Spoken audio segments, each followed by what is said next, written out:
April 22nd, 6 days from now. That's when the ceasefire between the United States and Iran expires. And Iran already has the missiles ready.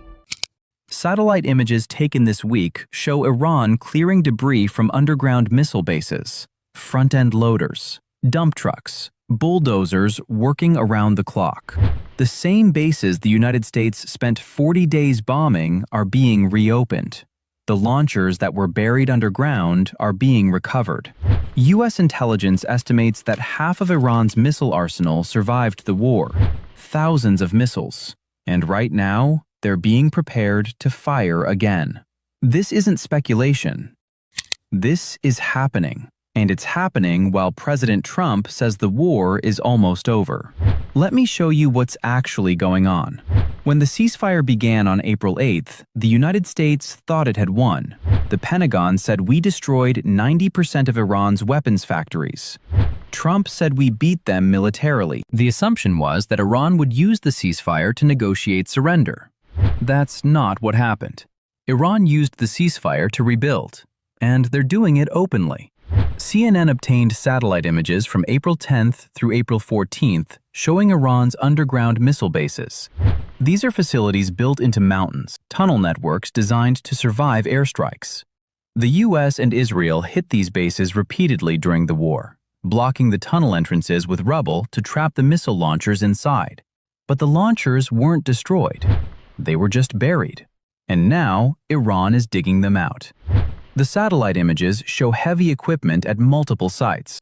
A missile base near Khomeini in central Iran shows a front-end loader on top of debris piles with dump trucks lined up waiting. Another base south of Tabriz shows the same pattern.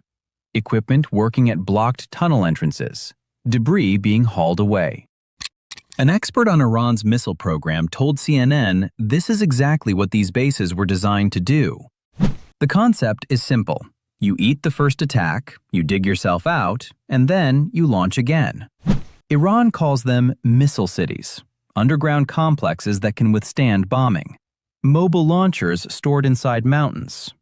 When war starts, they roll out, fire, and roll back in. If the entrance gets blocked, you wait for a ceasefire, clear the rubble, and do it again. That's the doctrine, and it's working. U.S. intelligence assessed that roughly half of Iran's missile launchers survived the war. Many were buried when tunnel entrances collapsed, but they're intact, operational. And Iran has had 2 weeks to dig them out. The ceasefire expires in 6 days. When it does, those missiles will be ready to fire. Now here's where it gets worse.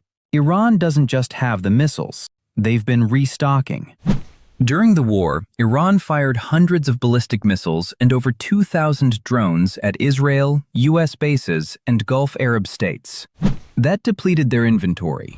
But Iran can rebuild drones quickly. They're cheap to produce. And reports indicate China has been shipping components to Iran even during the ceasefire.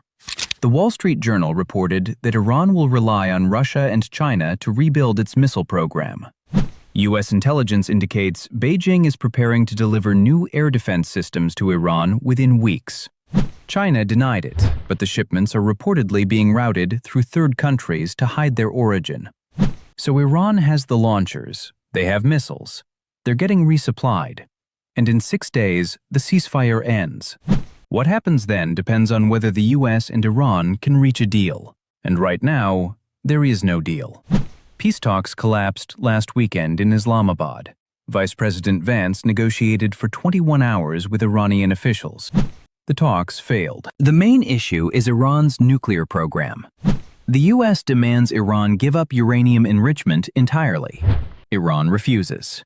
This week, Pakistan's military chief flew to Tehran carrying a new message from Washington. The goal is to arrange a second round of talks before April 22nd. But as of today, the U.S. has not formally agreed to extend the ceasefire. The Associated Press reported an in-principle agreement to extend the truce. The U.S. denied it. A senior U.S. official told Reuters there is continued engagement but no formal agreement. Translation: they're still talking, but nothing is decided, and the clock is running. Trump said this morning that talks could happen in the next 2 days. But Pakistan's prime minister just left for a 4-day trip to Saudi Arabia, Qatar, and Turkey to rally support for the negotiations. That makes it unlikely talks happen in Trump's timeframe. 6 days, no deal. And Iran has the missiles ready. Here's what we know will happen if the ceasefire expires without an agreement. Iran will resume missile and drone strikes. The targets will be the same as before. U.S. military bases in Bahrain, Qatar, Kuwait, and the UAE. Israeli cities. Saudi oil infrastructure. The infrastructure that keeps 20% of the world's oil flowing. The U.S. will resume airstrikes on Iran. More attacks on missile bases, weapons factories, and military command centers. Israel will join. The bombing campaign will restart exactly where it left off, and the Strait of Hormuz will become a war zone again. Right now, the U.S. has a blockade on Iranian ports. Iran still controls who passes through the strait. If war restarts, both sides will escalate. Iran could lay more mines, attack tankers directly. The U.S. could sink Iranian naval vessels. Oil prices, already over $100 a barrel, will spike higher. The global economy, which has barely stabilized during the ceasefire, will take another hit. But here's the critical difference between now and 6 weeks ago. Iran is ready this time. When the war started on February 28th, Iran was caught off guard. The U.S. and Israel launched a surprise attack. They hit Iran's military command structure, destroyed air defense systems, and blocked missile bases before Iran could respond effectively. Iran won't be surprised again. They've had 2 weeks to prepare. Missiles are being recovered from underground storage. Air defenses are being repositioned. Iran knows the U.S. playbook now. They know which bases got hit. They know how the attacks were conducted. And they've adapted. The U.S. destroyed Iran's ability to produce certain weapons components. But the launchers, the actual platforms that fire the missiles, are harder to destroy. They're mobile. They're underground. And half of them survived. When April 22nd comes, Iran will be ready to fire.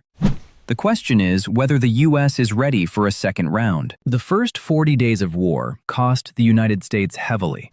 13 American service members were killed. Hundreds were wounded. The U.S. lost aircraft. F-15 fighters were shot down. A-10 attack planes. Transport helicopters.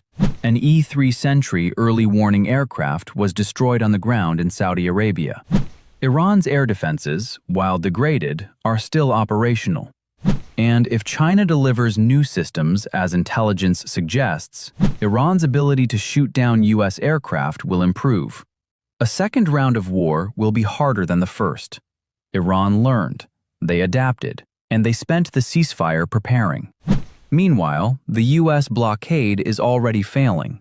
Chinese ships are passing through the Strait of Hormuz. Sanctioned tankers are transiting without being stopped. Iran's oil is still reaching China via shadow fleets and transshipment through the UAE. The blockade was supposed to strangle Iran economically, force them to negotiate. Instead, it isolated the United States. NATO refused to help. The UK and France are planning their own separate mission to reopen Hormuz without U.S. involvement. Trump said we've beaten Iran militarily. The satellite images of Iran rebuilding their missile bases suggest otherwise. Trump said the war is very close to over.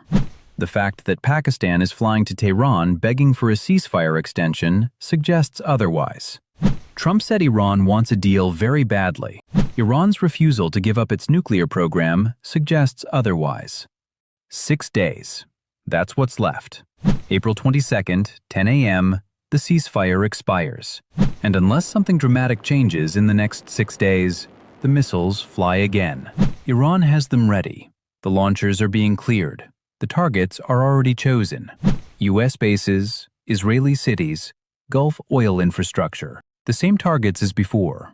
The only question is whether diplomacy can stop it. Right now, the answer is no. No deal, no agreement, no extension formally approved. Just 6 days on the clock, and two sides that couldn't bridge their differences after 21 hours of face-to-face negotiations. Iran's position is clear. They want sanctions lifted. They want war reparations. They want control of the Strait of Hormuz recognized. They want the war in Lebanon to stop. And they want to keep their nuclear program. The U.S. position is equally clear. Iran must give up uranium enrichment. No nuclear weapons capability, no exceptions. Those positions are incompatible. And in 6 days, if they remain incompatible, the war restarts. This morning, Trump predicted the stock market will boom when the war ends. The market is betting he's right. Stocks have been rising on hopes of a deal. But hope isn't a strategy. And the deadline is real. April 22nd. The ceasefire ends. Iran already has the missiles ready, and 6 days isn't much time to prevent what's coming.